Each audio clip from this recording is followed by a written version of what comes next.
Okay. Sorry. All right, it's case ID 446900 Feindel versus Feindel. Counsel turns to the record. Good afternoon, Shelley Lubritz, 5410 on behalf of Tim Feindel, who's present. Good afternoon, Your Honor. Leslie Cohen, bar number 6605. The defendant is also present. All right, this is on for calendar call for trial next week, correct? Yes. All right. I don't have any pre-trials from either one of you yet. As instructed, it's actually upstairs in my bucket right now. I brought down the wrong documents. I can go grab them. I have my pre-trial memos that was due today, along with an updated financial disclosure form. The updated financial disclosure form I did get. Right, that was filed. The other one is pending right now, but I apologize, I do have it upstairs, and I will run it right back down, and I have a copy for counsel as well, but we could certainly also just fax it to her later, but I'm pleased to go run up. It's sitting in my bucket right outside the cafeteria. Okay. I have copies for you and for counsel as well. Of yours? Yes. With you? Yes. Okay. So, because I haven't been able to review them before today, I mean, what generally is at issue tomorrow, or I'm sorry, Tuesday afternoon? Child support, as far as we see it. Child support would be the only issue? Child support and attorney's fees, yes, based upon your comments at one of the hearings that I've transcribed, where you indicated that if you had to set a trial date, fees were going to be ordered, and you indicated specifically that if things are going the way that we've indicated, that they were going to be writing us a check. And I do have that language that will be presented. We'll see, but I mean, give me the perspective. What are you thinking child support should be, and what are they thinking child support should be? Because if I set for trial, Sure. and it's only there because... What I did is I took her most recent financial disclosure form. Her income had gone up from the decree of divorce that I provided them a few months ago. The child support obligation went up from $411 to $557, being paid to my client from the defendant. I took that based upon her newest financial disclosure form that indicated that she was making, I believe, $4,767 per month gross. My client is grossing from his company after legitimate business expenses 16, I want to say 74. I did the math. I outlined it in my PTM or PMM. And again, I can go run upstairs and grab it real quick. I do apologize. I grabbed the wrong set of documents from my bucket. But we're talking about $557 to go to trial. Well, if it's $557 a month, that adds up over time. So that's you believe that she should be paying him $557 per month. Based upon the financial disclosure forms, yes. There's a lot of stuff I guess we'll go over at the time of trial. First of all, if that's all he's making, maybe he should work at McDonald's because he can make just as much and get free meals with that. Let me And you ordered a work Let me search. jump in if I may. First of all, you noted that my client was unemployed at the time of marriage. You instructed him to get a job. He works. He's trying to work full time. It's $20 or $25 an hour. He's working 18 hours a week. He has had some difficulty potentially because we have an affidavit that was presented and/or testimony at the time of trial that Ms. Cohen called his employer, spoke to the office manager, and indicated that he was trying to avoid child support, and that he was indicating he had no income, which is why she had to subpoena his records. And I have exchanged emails with Ms. Cohen about that, where she does not deny making those statements. That has caused some disruption. Hold on, Ms. Cohen. That has caused some disruption with his employment. However, he is working more than he was working when they got married. The court has made various statements throughout these proceedings. When we were here, when Mr. Weinset was here, we thought the case was settled before Ms. Cohen came back in. You said, "Hey, man, I'm going to look at their tax returns, and we're going to exchange tax returns every year, and whatever they're reporting on their taxes is what their income is." With regard to any claim of willful unemployment or willful underemployment, again, he's working significantly more than he was at the time of marriage. So I understand that we have a male seeking child support from a female.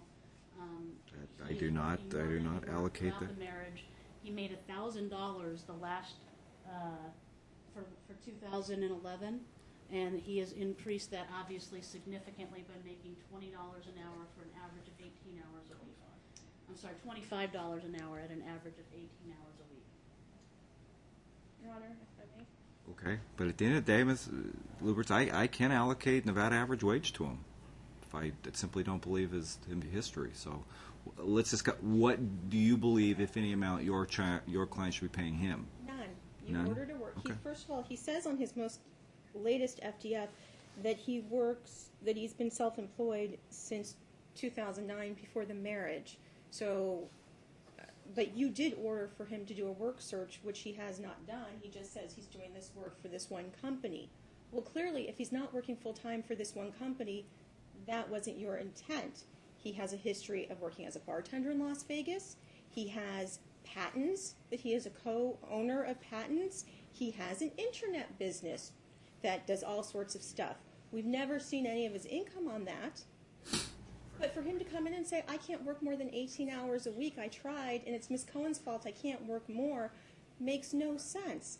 Additionally, I deny that I said what she says I said, but think about it, it doesn't make sense. Why would I say, try to get his hours down there? I want him working there so she's not paying child support. It's ludicrous that we're here with him trying to get child support when he won't go work full time. And he hasn't done the job search you ordered him to do. We'll talk about that. And We'll apparently take evidence and testimonies to what he has done, what he hasn't done, what the earning capacity has been over the years. I can reference all this. I needed to get your respective positions in. Defendant feels that child support should be set at 0. Plaintiff feels it should be set at 557. I guess we'll see based on. No other resolution on any other issues. When counsel says all that we have is child support, we sent a decree of divorce which addressed every single issue 2 months ago, I believe, and they refused to sign it. I made certain modifications I felt were appropriate. They've offered nothing else. I have the emails that support all of that. What else is there in? Time and time again to settle every single issue, and Ms. Cohen says, nope, we don't have a resolution. Why would I sign a decree that says my client pays child support? I agree. I probably wouldn't either. What other issues are? They carved that out. What other issues are there going to be then? I sent a settlement. I have no idea what she's going to do on any given day. There's assets and Listen, debts. Everything right that now comes it's to child me is on the support. table. I need to know so I know for myself Understood. what else is going to be at issue if nothing else has been resolved. Then it would be asset and debt distribution. It would be attorney's fees. We waived any separate, any alimony claim, Okay. and we withdrew that, so that's off the table.